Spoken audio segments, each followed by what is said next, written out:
इंदसदवंदियाणं तिहुवणहिदमधुरविसदवकाणं अन्तातीदगुणाणं नमो जिनाणं जिदभवाणं। कुंदकुंदाचार्य भगवान की जय। पंचास्तिकामध्ये 100 नंबरची गाथा आहे। कालद्रव्याचं वर्णन करतायत। अथ कालद्रव्य व्याख्यानम। कालो परिणामभो परिणामोदव कालसंभूतो दोन्नमेस सहाओ कालो खणभंगुरो नियदो।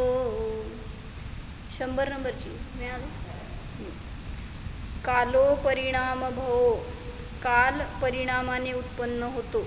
म्हणजे म्हणायचं आहे की जे जीव आणि पुद्गल आहे त्यांच्या परिणामावरून व्यवहार कालाचं ज्ञान होतं। व्यवहार काल म्हणजे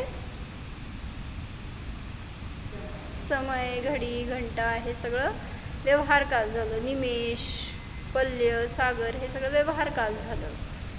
तर परिणाम भव, परिणामावरून म्हणजे परिणमनावरून कालाचं ज्ञान होतं, म्हणजे व्यवहार कालाचं ज्ञान होतं।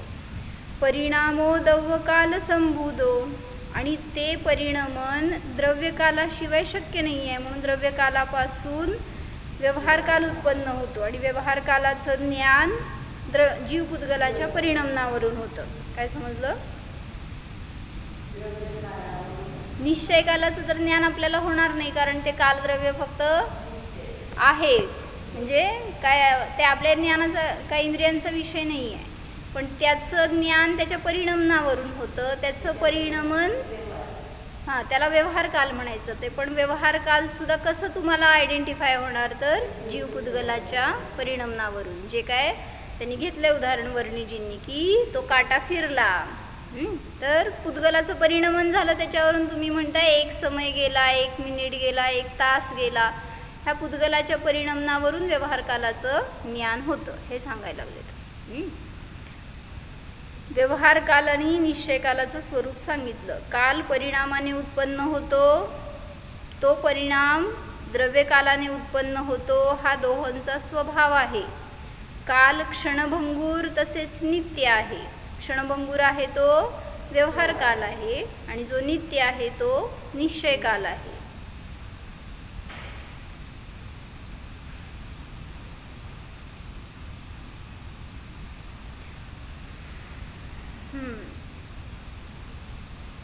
जसं धर्म अधर्म आकाश द्रव्याची पर्याय आपण पकडू शकत नाही, तसंच वास्तविक कालद्रव्याची सुद्धा पर्याय म्हणजे परिणमन आपल्या पकडीत येणार नाही आहे।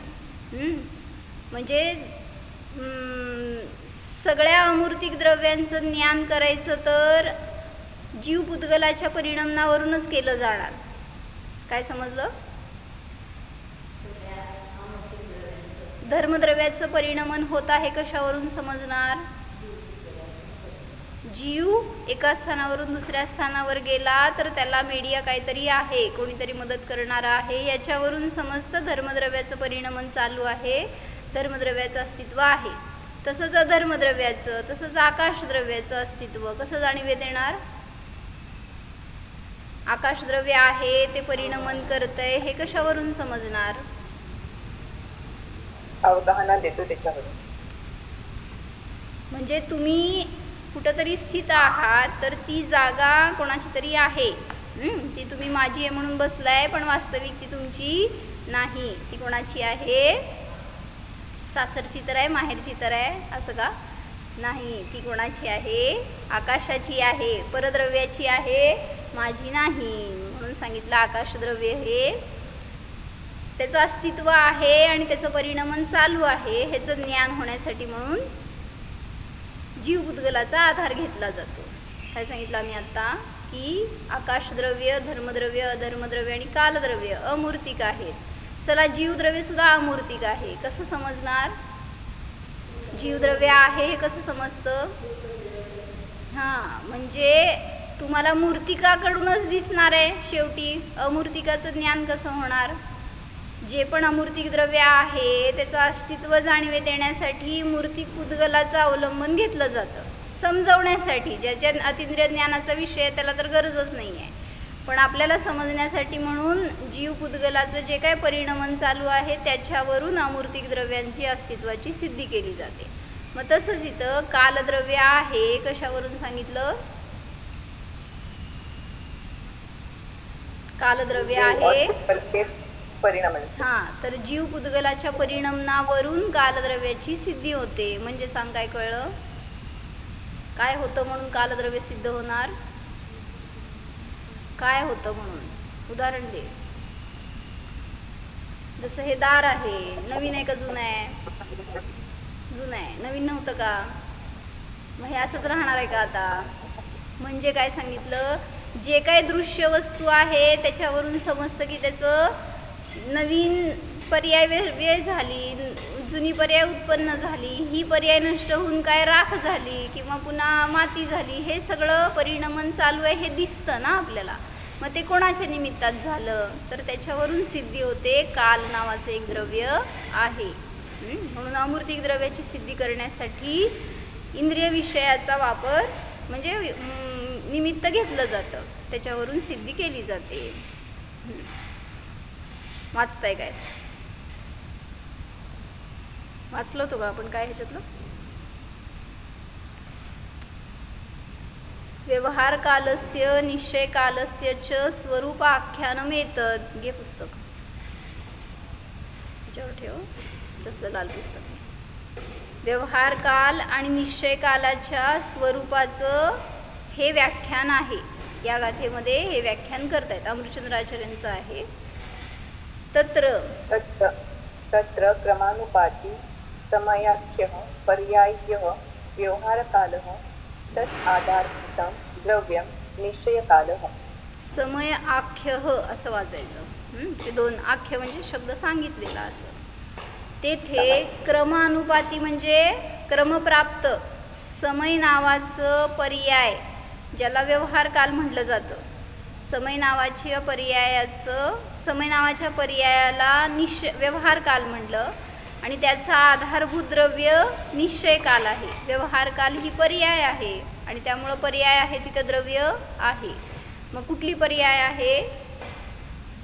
तर जे काय आपल्याला दृश्य आहे त्या पर्यायावरून सांगितलं गेलं त्याला व्यवहार काल म्हणतात.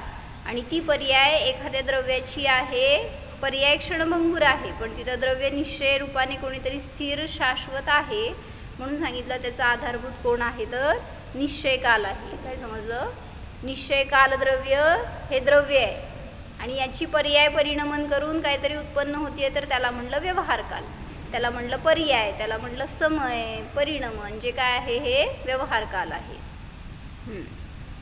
तत्र म्हणजे कालच्या देताना शंका होती ते सांगितलं की काल द्रव्याची पर्याय त्याचं परिणमन करते.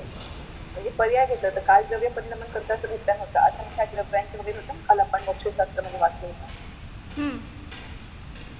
काय शंका काय? तिथे काल द्रव्य आपण कसं म्हणतो कालानु परिणमन करते किंवा काल द्रव्य परिणमन करते सगळ्यात. तर त्यांनी सांगितलं होतं की काल द्रव्य की पर्याय असं सांगितलं. म्हणजे तुम्हाला शंका काय येते मग? पर्याय का दिला पण बाकी धर्मद्रव्य अधर्मद्रव्याचा पर्याय तर घेतलंच नव्हतं. मग तिथे कालाला स्पेशली पर्याय का घेतला?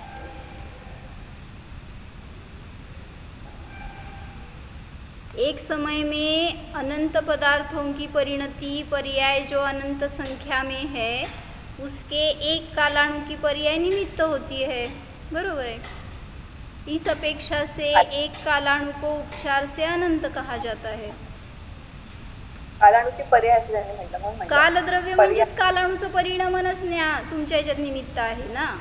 आता धर्मद्रव्य पण स्वतः धर्मद्रव्य निमित्त आहे का परिणमन त्याचं निमित्त? तुम्हाला धर्मद्रव्य म्हणणार तुम्ही सांगताना, पण धर्मद्रव्याचं पण परिणमन जे होते ते तुम्हाला मदत करते.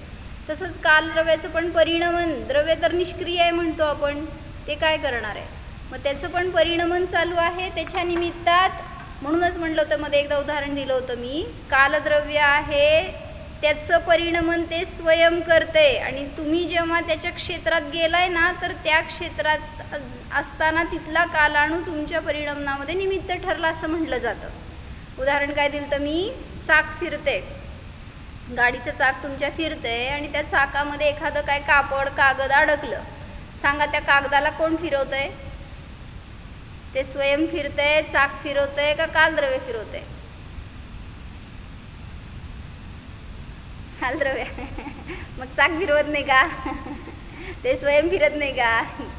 म्हणजे सांगायचं आहे की ते चाक तर त्याचं कार्य करायला आणि त्याच्यामध्ये हे अडकलं म्हणल्यावर त्याच्याबरोबर फिरलं गेलं। तसं कालद्रव्य इथं स्वयं परिणमन करायला लागलाय, त्याच्या क्षेत्रामध्ये तुम्ही आला म्हणून तुमचं परिणमन झालं त्याच्या निमित्तात, त्याचं निमित्त ठरलं एवढंच।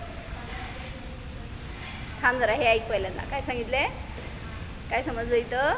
जेव्हा कालद्रव्य तिथं आहे त्याचं परिणमन स्वतंत्र चालू आहे, ते तुमच्यासाठी म्हणून परिणमन करत नाही आहे किंवा तुम्ही त्याच्यामध्ये गेला म्हणून त्याला परिणाम व्हायला लावताय असं पण नाही आहे। त्याचं कार्य स्वतंत्र चालू आहे, तुमचं कार्य स्वतंत्र चालू आहे। फक्त काय झाला तिथं संयोग झाला आहे त्या कालाणूचा आणि तुमचा, तर त्याच्या परिणमनाच्या निमित्तात तुमचं परिणमन झालं असं म्हणलं गेलं, किंवा तुमचं परिणमन होत असताना तो कालाणू तिथं निमित्त म्हणला गेला। जसं तू आत्ता नातेपुतेमध्ये असती तर तुला तिथले कालाणूंचं परिणमन ते तुला मदत करणारं ठरलं असतं। आत्ता इथं आहेस तर इथल्या कालाणूचं परिणमन जे चालू आहे ते तुझं परिणमनामध्ये निमित्त आहेत। असं आपण जिथं जातोय तिथले कालाणू आपल्याला मदत करत आहेत, त्यामुळं ते कालाणू तर ये जा करत नाही आहेत, ज्या त्या ठिकाणी स्थिर आहेत। फक्त तुम्ही जेव्हा त्या क्षेत्रात जाता तेव्हा त्यांच्या परिणमनाच्या मध्ये तुमचं परिणमन झालं। काय म्हणले?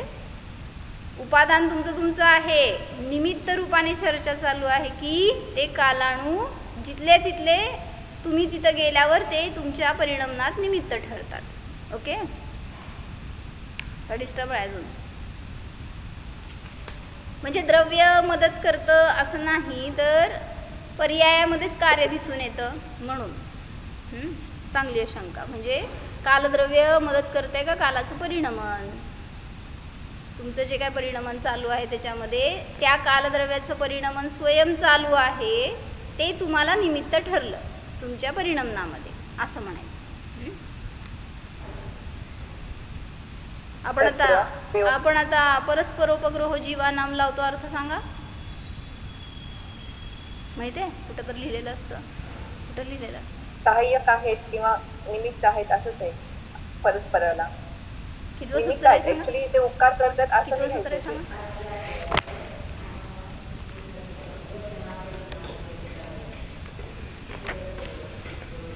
म्हणजे काय अर्थ? परस्परोपग्रह जीवानाम, जीवों का परस्पर में निमित्त है, जीवों के परस्पर में उपकार है। एक जीव दुसरे जीव काय, हां वाचताय काय? पाचही द्रव्यांचा जीवावर उपकार आहे। परस्पर उपकार सांगायचा। हां, परस्पर म्हणजे पण जीव त्या पाचही द्रव्यांवर उपकार करतो असं नाही, पण पुद्गलाचा धर्म अधर्म आकाश आणि काल ह्या पाचही द्रव्यांचा जीवावर उपकार आहे। जीवाचं पण घ्यायचं का नाही घ्यायचं? परस्परचा अर्थ काय? हां, पण बाकी जीवांचा पण आहे, पण जीवाच्या पाचही द्रव्यांवर उपकार नाही। सगळ्याला घेतलं ग, ते सांगायला की जीव पण अन्य द्रव्यांवर उपकार करतो, अन्य द्रव्य जीवावर उपकार करतात असं म्हणलं गेलं। वाचते इथं ऐक। एक जीव दूसरे को सुख का निमित्त, दुख का निमित्त, जीवन का निमित्त, मरण का निमित्त, सेवा शुश्रूषा आदि का निमित्त होता है।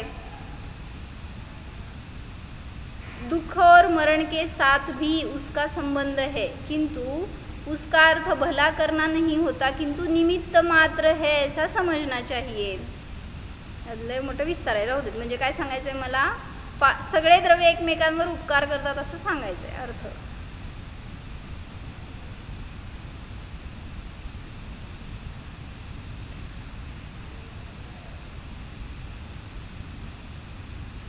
अज्ञानी किसी द्वारा ज्ञानी नहीं हो सकता तथा ज्ञानी किसी के द्वारा अज्ञानी नहीं किया जा सकता। म्हणा इष्टोपदेश श्लोक। ज्ञानीला ना ना ना ना ते नाही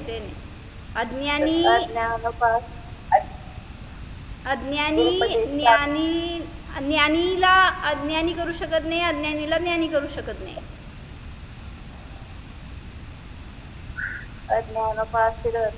ना रे बाबा, ते अज्ञानीची उपासना केल्यावर तुम्ही अज्ञानी होता हे सांगायला लागले. मी काय सांगितले तुला? अज्ञानी कोणाच्याद्वारे ज्ञानी होत नाही, ज्ञानी कोणाच्याद्वारे अज्ञानी होत नाही. अन्य सब कोई तो गति में धर्मास्तिकाय के समान निमित्त मात्र है. आता म्हणा.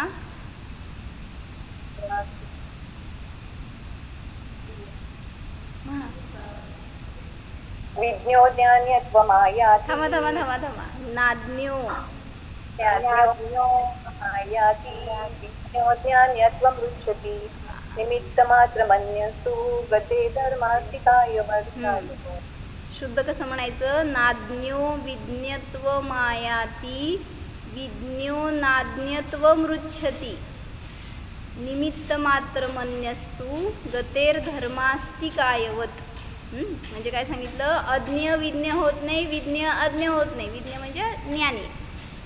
अज्ञानी ज्ञानी होत नाही, ज्ञानी अज्ञानी होत नाही, किंवा कोणी त्याला करत नाही.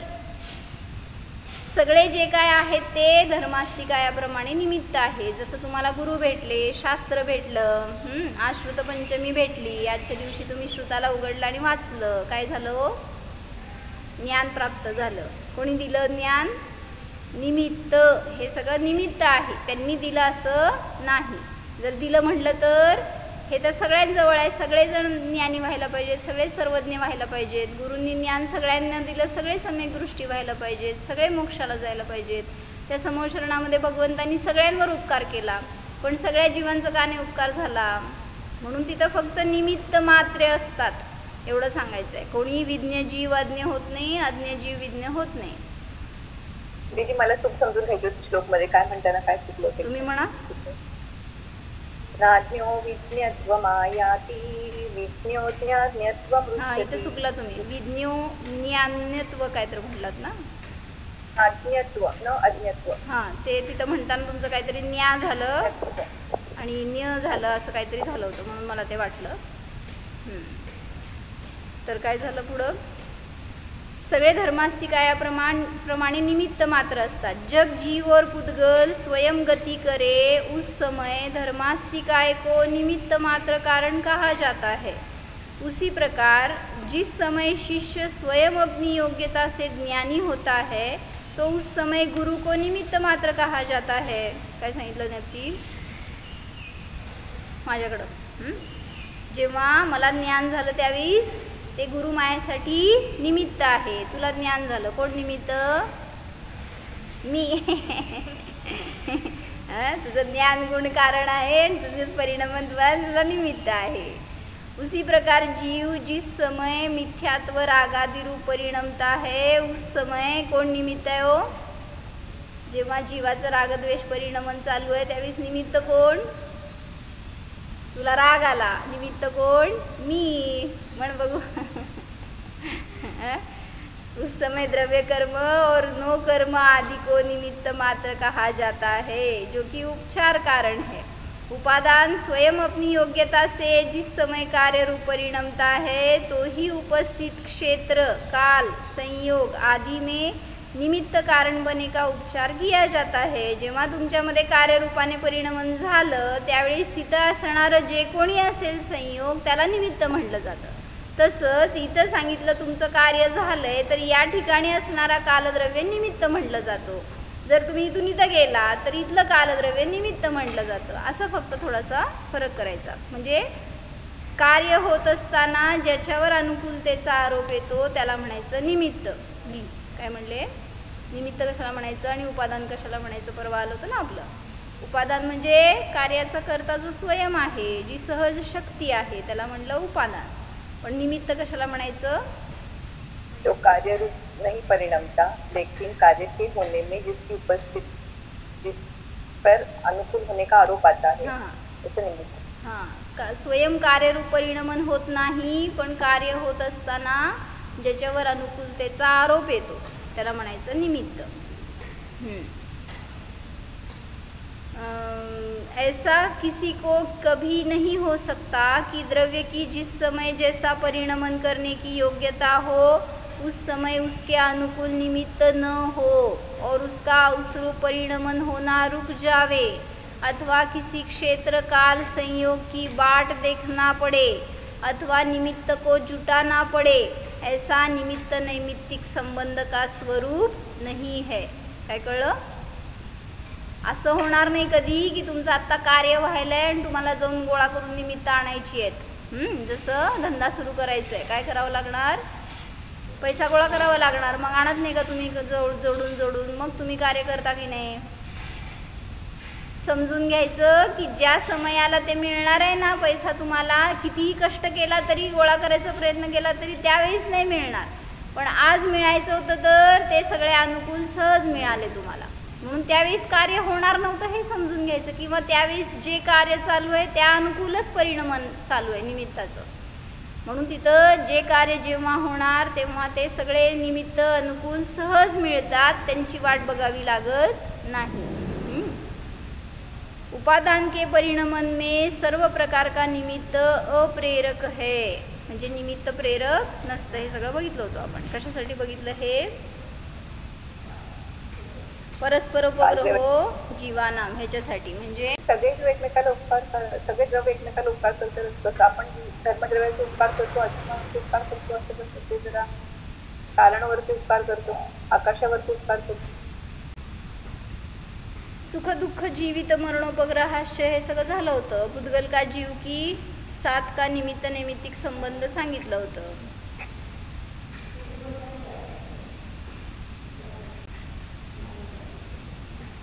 परस्परोपग्रहो जीवा नाम शब्द घेतलाय ना, नाम म्हणताना षष्ठी लावली, जीवाचा उपकार।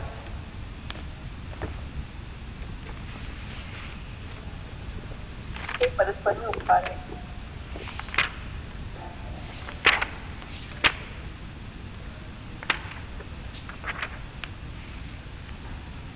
जीवों द्वारा जीवों का परस्पर में भी उपकार होता है, म्हणजे जीवाचं जीवावर उपकार होतं हे सांगायचं याच्यामध्ये। मागच्या सगळ्या श्लोकांमध्ये बाकीच्यांचा उपकार सगळं सांगितलं,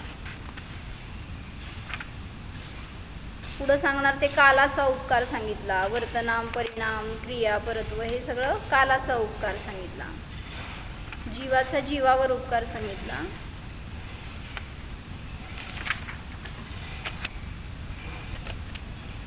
जीवाचा जीवावरच उपकार होतो, जीवाचा पाचही द्रव्यांवर उपकार होत नाही, असं राजवार्तिक असं घेतलंय बरोबर। पुद्गलावरती पण नाही का?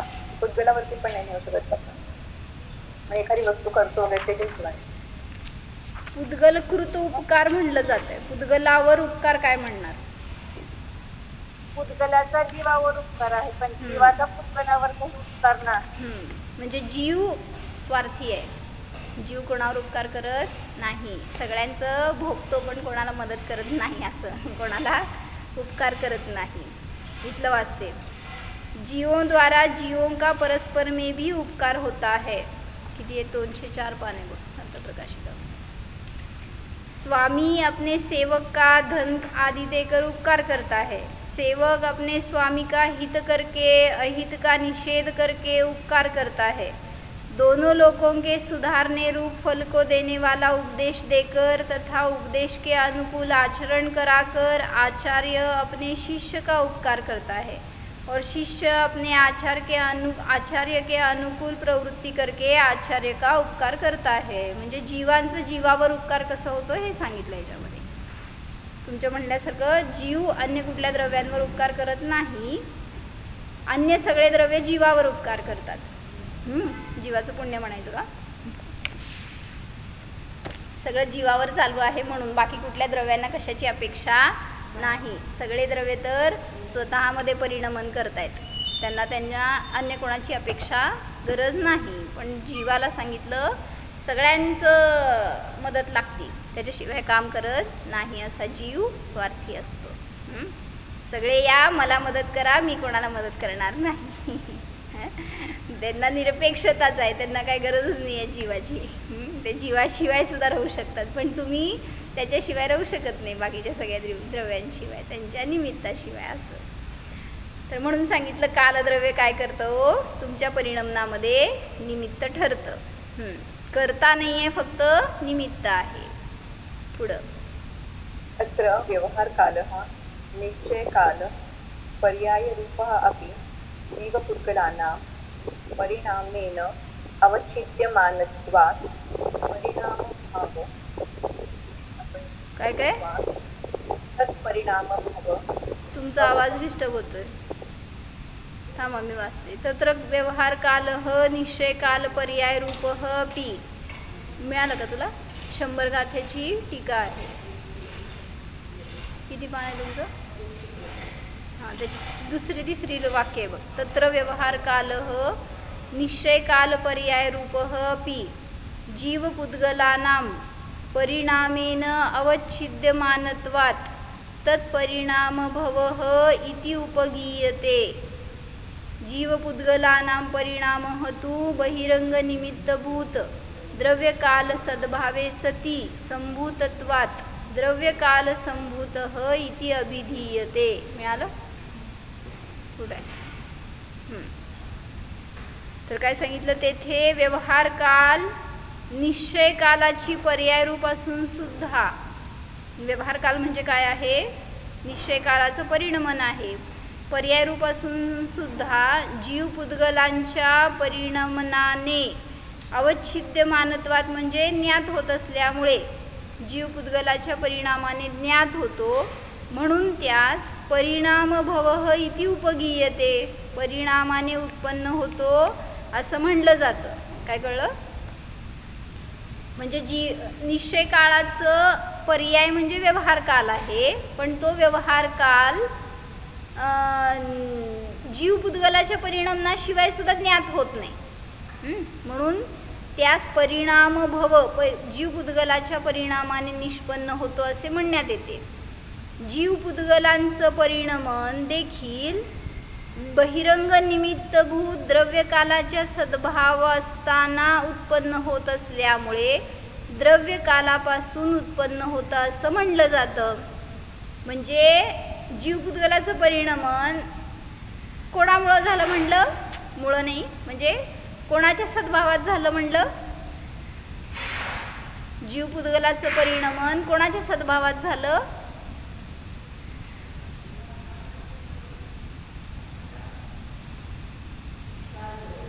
हां, हे घ्यायचं.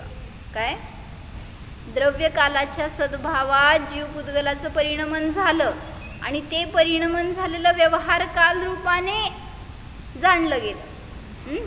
कळलं का काय म्हणायचं? जर असं इकडनं तिकडं फिरवलंय, एवढंच समजून घ्यायचंय की तिथं द्रव्य काल आहे, म्हणजे कालानुरूप द्रव्य आहे, त्याचं परिणमन हे तुमच्या परिणमनात निमित्त आहे, पण तिथं ते कालानुद्रव्य आहे, त्याच्याने हे सगळं उत्पन्न झालं हे सांगायचं आहे.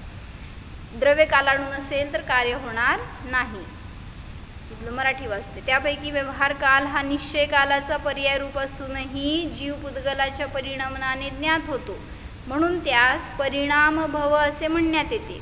जीवपुद्गलाचा परिणाम देखील बहिरंग निमित्तभूत द्रव्यकालाचा सद्भाव असताना होतो, म्हणून तो द्रव्यकालाने उत्पन्न होतो असे म्हणण्यात येते. द्रव्यकालाचा सद्भाव असल्याशिवाय त्याचं परिणमन होणार नाही आणि ते परिणमन तुमच्या परिणमनामध्ये निमित्त ठरणार नाही. असं पुढं तत्र इदं तात्पर्यं व्यवहारकालः जीवपुद्गलपरिणामेन निश्चीयते. निश्चयकालः तु तत्परिणामानि तत्परिणाम अन्यथा अनुपपत्त्या इति. पत्त्या का पत्त्या तत्परिणाम अन्यथा अनुपपत्त्या इति. बरोबर आहे ना? तत्र इदं तात्पर्यं, तेथे हे तात्पर्य आहे की व्यवहार काल जीवपुद्गलाच्या परिणमनाने निश्चित केला जातो. काय म्हणले? व्यवहार काल जीव पुद्गलाच्या परिणमनाने निश्चित केला जातो. म्हणजे काय, जीव पुद्गलाचं परिणमन चालू आहे त्याच्यावरून समजणार तुम्हाला तिथं व्यवहार काल आहे. निश्चय काल त्याचं कसं ज्ञान होणार, व्यवहार काल हा जीव पुद्गलांच्या परिणामद्वारा निश्चित करण्यात येतो आणि निश्चय काल जीव पुद्गलाच्या परिणामाची अन्यथानुपपत्ती आहे म्हणून निश्चित करण्यात येतो. म्हणजे तिथं जीव पुद्गलाचं परिणमन चालू आहे तर तिथं काही ना काय निमित्त आहे, तर ते कोण आहे, निश्चय काल आहे, द्रव्यकाल तिथं आहे आणि त्याच्यावरून व्यवहार कालाचं ज्ञान होतं आणि व्यवहार कालाचं ज्ञान जीव पुद्गलाच्या परिणमनावरून होतं. अन्यथानुपपत्ती अन्यथानुपपत्ती घेतलं म्हणजे नाही हे नाही तर ते नाही असं आहे ना. जीव पुद्गलाचं परिणमन नाही तर निश्चय काल नाही, बरोबर असं म्हणा. आणि मग ते व्यवहार कालचं कसं घेतलं ना, व्यवहार काल म्हणजे जीव पुद्गलांच्या परिणामांनी असते दाखवले, म्हणजे काय म्हणतो आपण अन्यथानुपपत्ती आणि काय म्हणतात दुसरं तथोपपत्ती. हा, तथोपपत्ती दाखवलं आणि हे कसं ते सेमच आहे ना दोन्ही. मग निश्चय काल हा जीव पुद्गलाच्या परिणामाची अन्यथानुपपत्ती आहे म्हणून निश्चित करता येतो. जर निश्चय काल नाही तर जीव पुद्गलाचं परिणमन नाही किंवा जीव पुद्गलाचं परिणमन नाही तर तिथं निश्चय काल नाही, असं निगेटिव्ह भाषेमध्ये होणार. आणि पॉझिटिव्हमध्ये जीव पुद्गलाचं परिणमन आहे तर तिथं निश्चय काल आहे असं तथोपपत्ती रूपाने. पण अन्यथानुपपत्ती ह्याला बलवान म्हटलं जातं कारण तुम्ही त्याच्याद्वारे ठामपणे निश्चय केला जातो की असं नाही तर असं नाहीच. म्हणजे इथं राहिली तर सुख आहे, घरी पळत गेली तर सुख नाही, धर्म नाही, मग कुठं राहायचं, आत्म्यात राहायचं, बाहेर कुठं राहिलं तर सुख नाही. कालद्रव्याशिवाय जीवादिकांचे परिणाम सिद्ध होत नाहीत. आता इथं करता सांगायचा नाही आहे, जरी सगळी व्याख्या जरी सगळं विश्लेषण असं केलं तरी सुद्धा तिथं कर्तृत्व नाही दिलेलं. कालद्रव्य तुमचा करता नाही आहे तुमच्या परिणमनामध्ये, फक्त आहे, त्याच्याशिवाय कार्य होणार नाही कारण ते निमित्त रूपाने उपस्थित असतंच. निमित्ताशिवाय कार्य होत नाही, निमित्त कार्य करत नाही. तर सांगितलं म्हणून निश्चय काल हा जीव पुद्गलाच्या परिणामाची अन्यथानुपपत्ती आहे. जिथं जीव पुद्गलाचं परिणमन नाही किंवा जिथं काल निश्चय काल नाही तिथं जीव पुद्गलाचं परिणमन पण दिसून येणार नाही. पुढं तत्र क्षणभंगी व्यवहार कालः सूक्ष्म पर्यायस्य तावत् मात्रत्वात् नित्यः नित्यः निश्चय कालः नित्यः निश्चय कालः स्वगुण पर्याय आधार द्रव्यत्वेन सर्वदा एव अविनश्वरत्वात् इति. बरोबर. निश्चय कालः वाचायचं वाचताना लहचं लाहा होऊ नये, जे पटपट वाचताना आपण निश्चय कालः असं होतंय ना, कालः. तेथे क्षणभंगूर आहे ते व्यवहार काल आहे. सूक्ष्म पर्यायाचं तावन मात्रत्वात तेवढ्या प्रमाण मात्र असल्यामुळे व्यवहार काल क्षणभंगूर आहे कारण तो सूक्ष्म पर्याया एवढा आहे. व्यवहार काल म्हणजे परिणमन, मग समय जे आहे ते सगळ्यात लहान परिणमन आहे कालाचं. मग सूक्ष्म पर्यायाच्या परिणमन मात्र आहे म्हणून व्यवहार काल क्षणभंगूर आहे. म्हणजे समय किती वेळाचा हो, समय किती वेळाचा, समयाचा, म्हणजे क्षणभंगूर आहे हे सांगायचं आहे. ते जास्त काळ टिकत नाही म्हणून त्याची क्षणभंगूरता सिद्ध केली गेली. मग त्याला हेतू दिला की व्यवहार काल क्षणभंगूर आहे कारण सूक्ष्म पर्याय जी काही सगळ्यात लहान पर्याय त्याची सगळ्यात सूक्ष्म पर्याय आहे तेवढ्या मात्र त्याचं अस्तित्व असल्यामुळे, म्हणजे त्याच्यानंतर ते व्यवहार काल बदलला म्हणून त्याचं क्षणभंगूर अस्तित्व आहे हे सिद्ध केलं.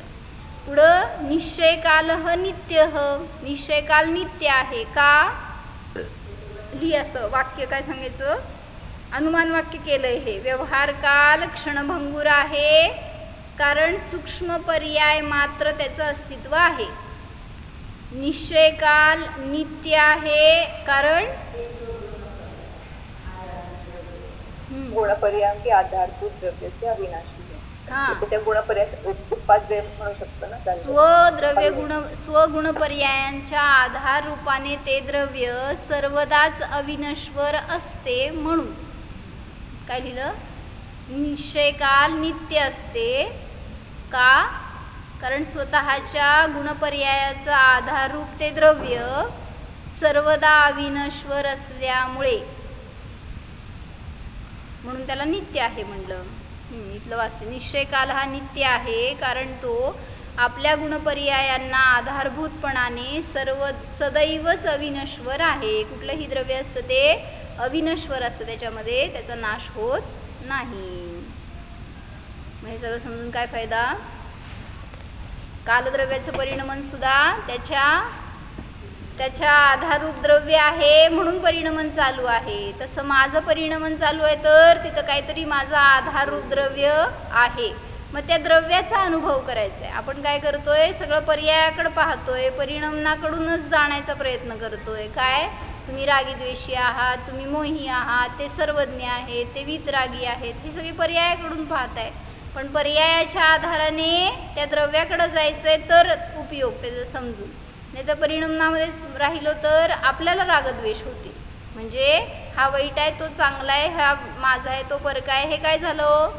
पर्यायाचं ज्ञान झालं. मग पर्यायाकडून पाहत राहिलो तर शुद्ध द्रव्य दिसणार नाही. म्हणून आपल्याला आपलं शुद्ध द्रव्य जाणायचं आहे तर समजून घ्या, इथं माझी जर शुभाशुभ पर्याय चालू आहे तर समजून घ्या तिथं नियमाने कोणीतरी आधाररूप द्रव्य आहे, तो मी आहे. मग काल माताजींनी पण फार छान संबोधन केलं ते पंडितजी आलेल्यांना. मग मी आज सकाळी घातलेली कॅसेट आहे ती ऐका सगळ्यांना. म्हणजे त्यांना पण फार आनंद झाला एवढं की, कारण अशा बाहेरच्या विद्वानांना कधी अशी वाणी ऐकून माहीत नाही आहे. म्हणून त्यांना एक मार्गदर्शन मिळालं, एक बोध मिळाला की कसं चिंतन करायला पाहिजे, कशा रीतीने स्वाध्याय ध्यान करायला पाहिजे. विद्या अध्ययन करतो असं ते म्हणले तर आम्हांनी त्याच्यावरच प्रवचन केलं. तुम्ही काय विद्येचं अध्ययन करता? म्हणजे स्वतःला जाणणारी ज्ञान आहे तीच खरी विद्या आहे. म्हणून स्वतःला जाणा.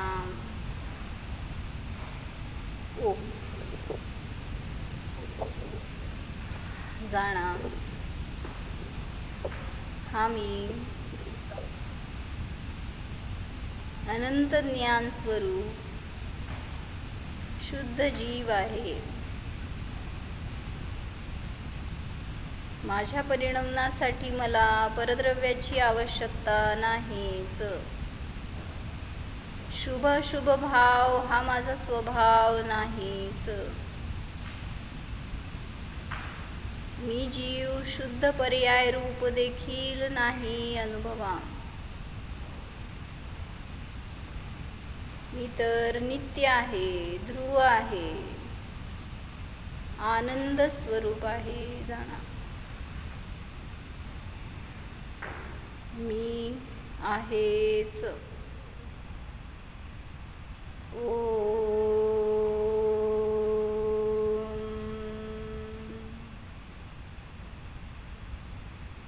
विसर्जन.